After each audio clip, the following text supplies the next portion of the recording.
Un gusto recibir en nuestros estudios a Daniela Ocela, que es actriz, directora teatral y docente, integra teatristas autoconvocados de Entre Ríos, y a Rubén Clavenzani, actor y director de teatro. Daniela, Rubén, ¿cómo andan? Bienvenidos, bienvenidas. Gracias por estar esta noche. Muchas gracias. Concretamente, buen día diría el amigo Lambruschini. ¿Qué es lo que puede pasar con esto?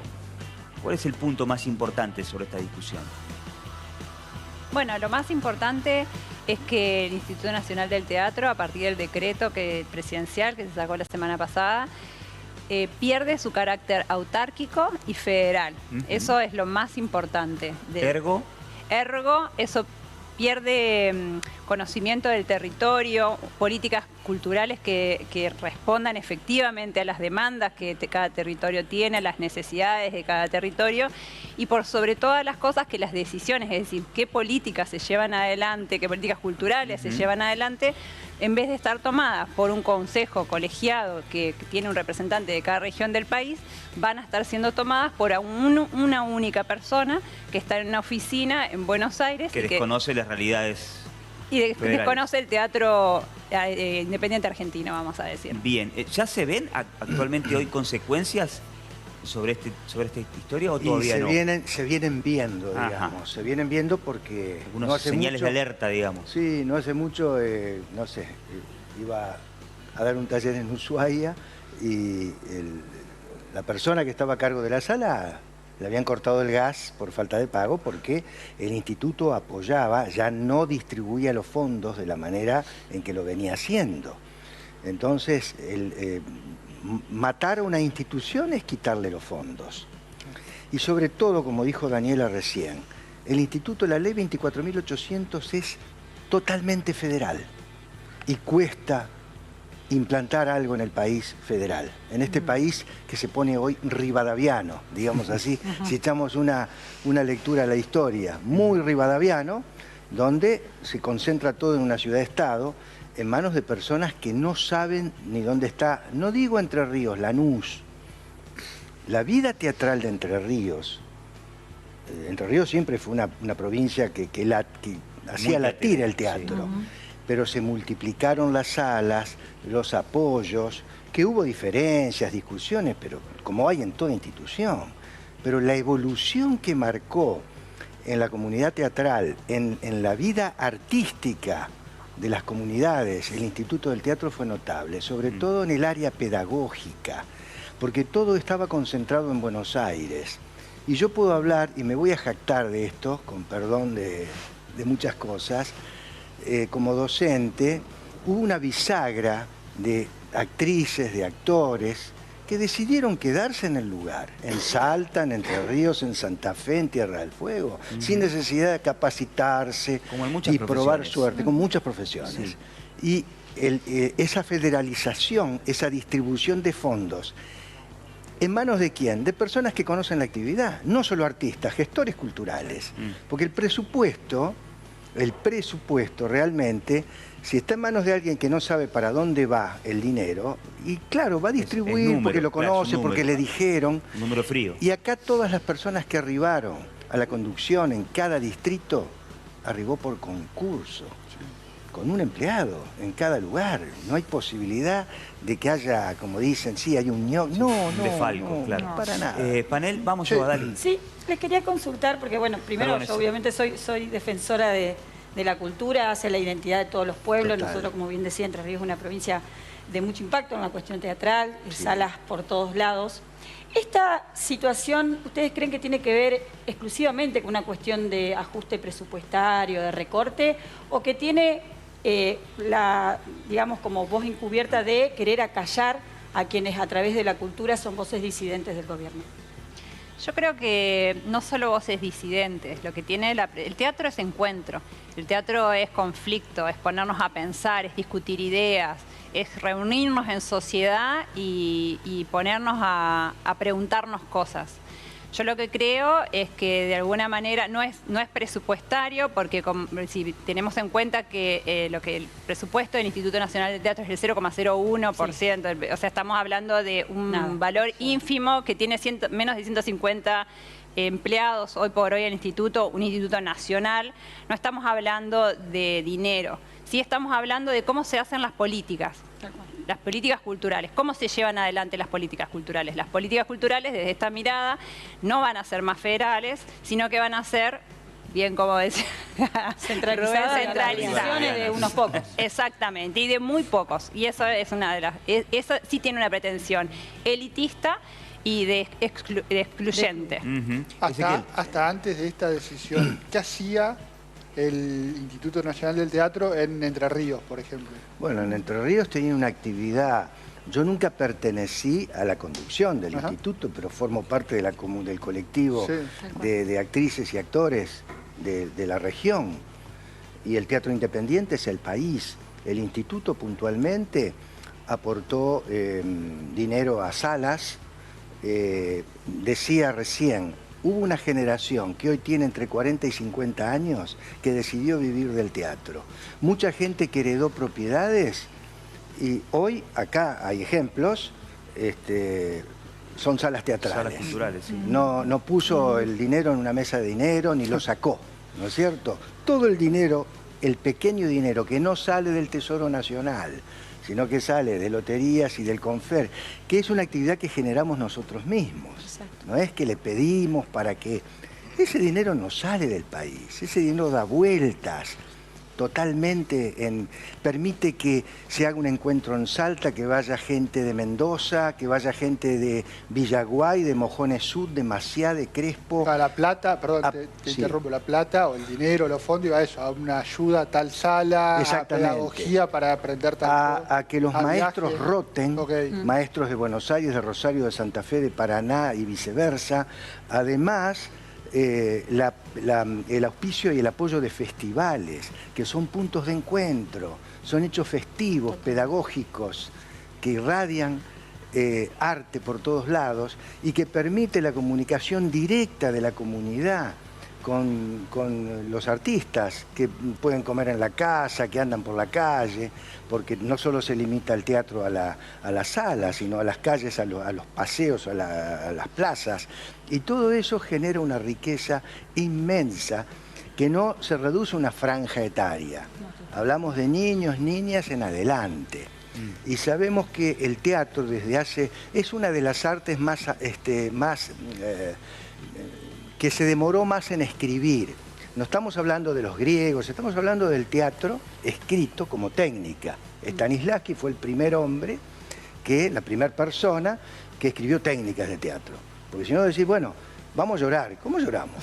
Vamos a emocionarnos. ¿Qué vamos a hacer? ¿No? Bueno, como nos hacían los maestros. Al sketch de Olmedo y Portales. Sí, bueno, tiene mucho que ver. Y entonces, a partir de ahí, ¿qué generó? Que tardó mucho tiempo, porque en las escuelas no había profesores de teatro. Hoy los hay, no en todos lados. Hoy hay teatro en una parroquia, en una plaza, en un centro comunitario, en un sindicato. Se necesita porque es un trabajo, es un hecho vivo y presencial. Y justamente lucha contra esa inmovilidad que muchas veces genera lo virtual en los niños, básicamente. Es difícil de luchar en el buen sentido. Voy con Vale. Sí, quería consultarles cómo se vivió el abrazo simbólico del sábado, por un lado, y por otra parte, de cómo se organizan como comunidad teatral para resistir esta medida. Bueno, el sábado fue una acción coordinada a nivel nacional, es decir, no solo fue en la ciudad de Paraná, en nuestra provincia además estuvo en Concordia y en Gualeguaychú, y eso tuvo réplicas durante todo el fin de semana en distintas localidades de nuestro país. Eso fue nuevamente un encuentro, demostrarnos nuevamente que, como ha hecho siempre el teatro se defiende con el cuerpo puesto, poniendo el cuerpo, sea en la escena o sea en la calle, para defender los derechos que, como bien decía Rubén, no son solo nuestros, sino que en realidad son de la ciudadanía. Y lo que más nos sorprendió en ese abrazo del sábado es que no éramos solo teatristas, sino que había mucho público acompañando, y eso pasó en muchas localidades del país. Bueno. Eso da cuenta de que el Instituto Nacional de Teatro no es para los teatristas como se cree, sino que, bien como lo dijo Rubén, es la posibilidad de que muchas personas accedan en los lugares más recónditos a una práctica teatral, aparte de nuestra cultura e identidad nacional, porque el teatro independiente argentino es una marca argentina, somos la envidia, somos el faro para el teatro a nivel nacional, mundial. Entonces, entender eso y que eso pueda ser vivido en una sierra en Jujuy, que de otra manera no llega, tiene un valor que me parece que no lo están teniendo en cuenta. Ana. Yo quería que me expliquen bien cuáles son las características del teatro independiente, esto que vos decís que es tan importante el teatro independiente argentino. Y bueno, el teatro independiente argentino no está influenciado directamente por la empresa que me da un recurso y que yo no puedo hablar de algo que ataque a sus intereses, por ejemplo, ¿no? No quiere decir que todo sea así. Históricamente, Argentina es un ejemplo vital, como dijo Daniela, en el mundo del teatro. Pero no lo decimos nosotros, eso está escrito y cualquier extranjero que viene se sorprende, no solo de Buenos Aires, sino va a cualquier ciudad, cualquier pueblo del interior y va a ver una sala de teatro. Como los inmigrantes construían teatros, por eso tenemos los teatros a la romana en Victoria, en Gualeguaychú, en Villaguay, en Paraná, etc. Pero el teatro independiente se nutre fundamentalmente de un trabajo colectivo, de un trabajo popular, de una instancia popular que permite que en lo inmediato se puedan reflejar problemáticas de la región y de la zona. No solo se nutre del texto del autor, sino también de la necesidad. Hemos hecho festivales con necesidad de decir, bueno, acá no hay agua potable, acá no hay cloacas, y se empieza a escribir sobre eso y sale la inmediatez acerca de la urgencia, de la demanda en esa comunidad. Y por supuesto tenemos una vasta historia. El 80% de actrices y actoras que gozan del circuito virreinal, en el sentido de que son conocidos en todo, han nacido del teatro independiente, igual que nuestros cine. No, sí, bueno, teniendo en cuenta todo esto que han contado acá, ¿no? Y ante la posibilidad cierta de que esto ocurra, ¿qué estrategia han delineado, si es que la tienen, para seguir fomentando que esta construcción colectiva, este valor inmenso que nadie duda que tiene nuestro teatro argentino, pueda seguir teniendo autonomía y seguir estando, digamos, que no desaparezca? No queremos que ustedes no estén, no queremos que este valor riquísimo no poder disfrutarlo más. ¿Qué planean ustedes? Mira, a mí, perdón, Rubén, sí, por favor. Me parece que hay dos cosas. La primera es saber que el teatro argentino, los teatristas vamos a seguir haciendo teatro. Lo que se pierde con el vaciamiento del Instituto Nacional del Teatro es que ese teatro llegue a lugares donde otras personas, que la gente no puede acceder.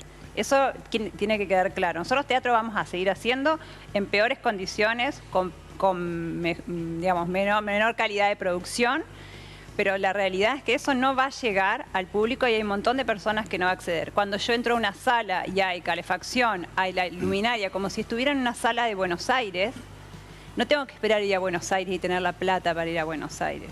Tengo un Instituto Nacional de Teatro que está apoyando, porque es eso, un apoyo, no completa la totalidad. Claro. En términos efectivos de acciones que estamos llevando adelante, coordinadas a nivel nacional, se está trabajando en recursos de amparo, se está hablando con diputados y senadores porque para que este decreto se derogue tiene que tener un rechazo bicameral, entonces también solicitamos la responsabilidad cívica que tienen nuestros gobernantes, digamos, los electos, de defender la memoria y la identidad cultural de este pueblo. Entonces estamos abogando por eso y vamos a seguir poniendo el cuerpo, uniéndonos además a todas estas causas como estuvieron saliendo hoy en el panel, vinculadas al Garraham, al derecho a huelga, a un montón de cuestiones que tienen que ver con avasallar derechos, la discapacidad. Creemos que la mirada actual es una mirada que no tolera el vulnerable, que no tolera el disidente, que no tolera aquel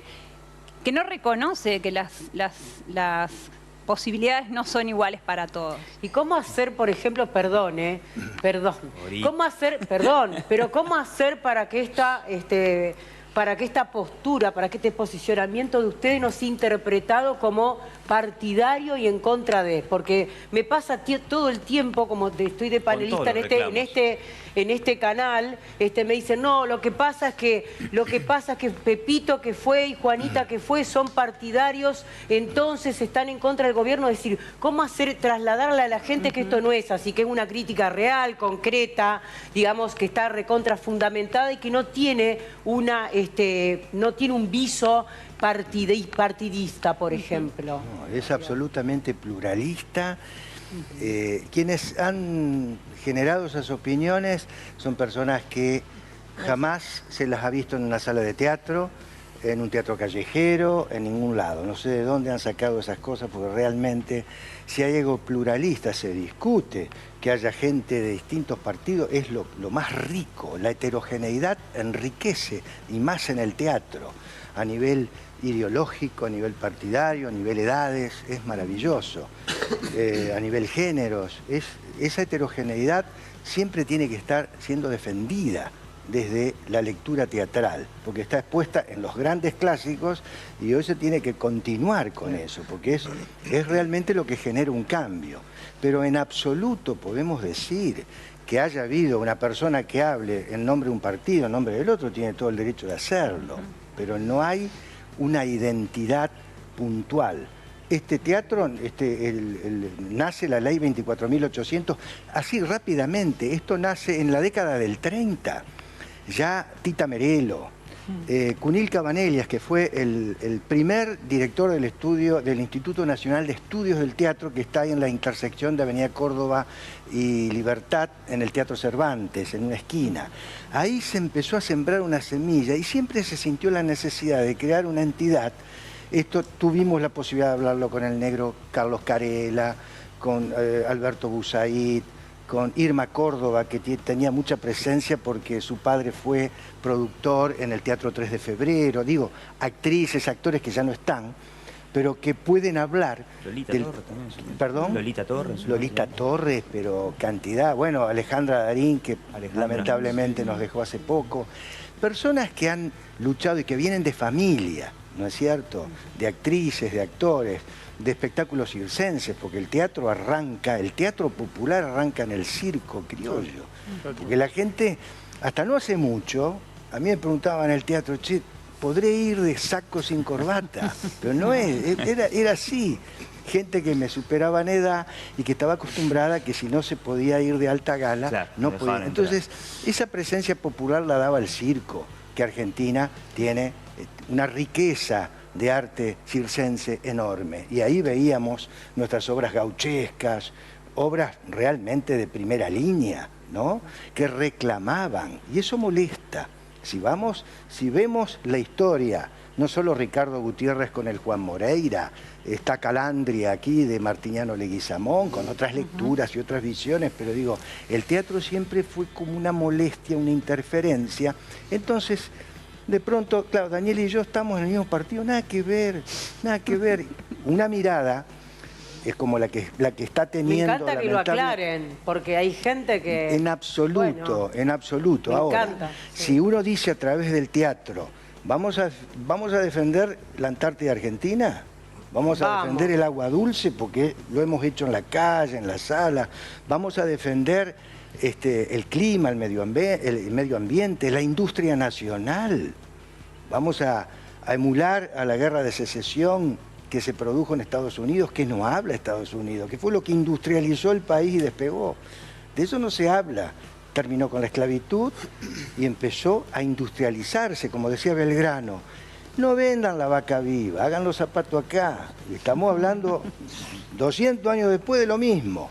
Y eso el teatro lo refleja, la gran parte del teatro independiente lo refleja. Entonces es una molestia, decir, ¿qué habla este hombre? Es comunista, es de extrema izquierda, ¿qué tiene que ver eso? Apoyar a la industria nacional, que realmente, ¿qué está pasando con las pymes? No podemos alejarnos de la realidad. El teatro refleja la realidad y muchas veces genera una molestia enorme. Nahuel, vamos cerrando y cierro con Javi. Preguntaron todos, ¿no? Sí. Yo soy oriundo de Rosario del Tala, que hay un grupo muy importante de teatro. Sí. en el viejo mercado. Bueno, tuve oportunidad de verlo, por ejemplo, a Roberto Carnaghi o a Daniel Fanego en Rosario del Tala, que tiene 15.000, 16.000 habitantes. Sí, era un programa nacional financiado justamente por el Instituto Nacional del Teatro.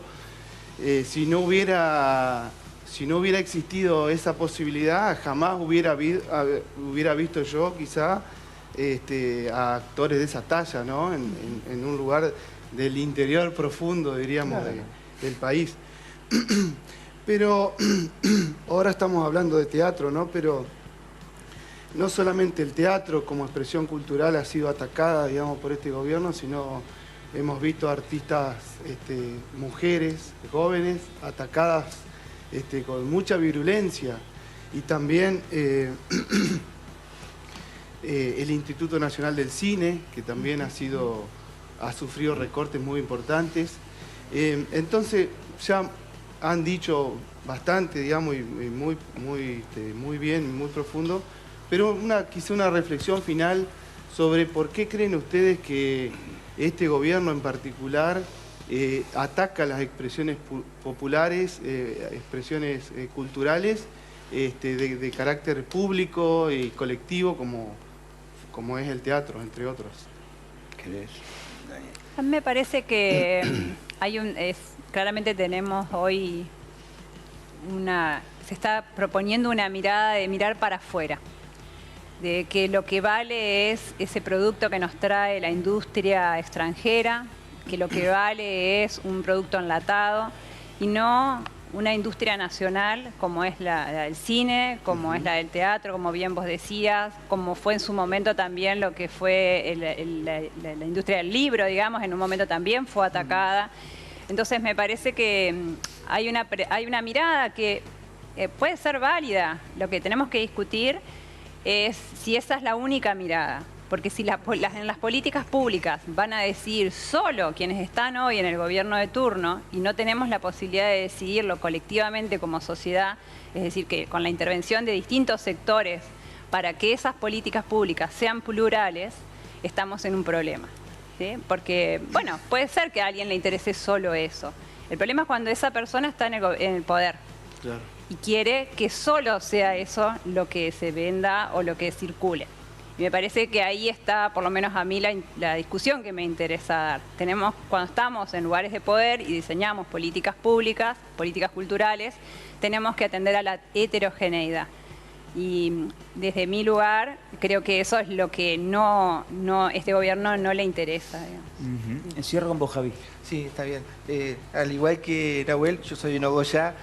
Conocerán ahí el Teatro Italia, el Cine Teatro Italia, que afortunadamente ahora volvió a trabajar muy firme, increíblemente con todo esto que está pasando con el ajuste de Milei y la sala municipal. Y yo pensaba, ¿cómo hace esa gente de Nogoyá, de Tala, de Victoria, que bien decía Rubén, que también tiene una actividad cultural o Diamante, para subsistir en esta crisis? Bueno, subsisten porque la comunidad los apoya. Y es increíble el ingenio de esa gente que a veces no tiene para moverse a Paraná, hacer un traslado y empiezan a manguear y la comunidad no les da la espalda. Yo celebro eso, que en la crisis esta, que va a pasar Milei seguramente, y van a pasar los anteriores gobiernos que apoyaban solamente a Mar del Plata y Carlos Paz se olvidaban del interior, porque seguía esta crisis.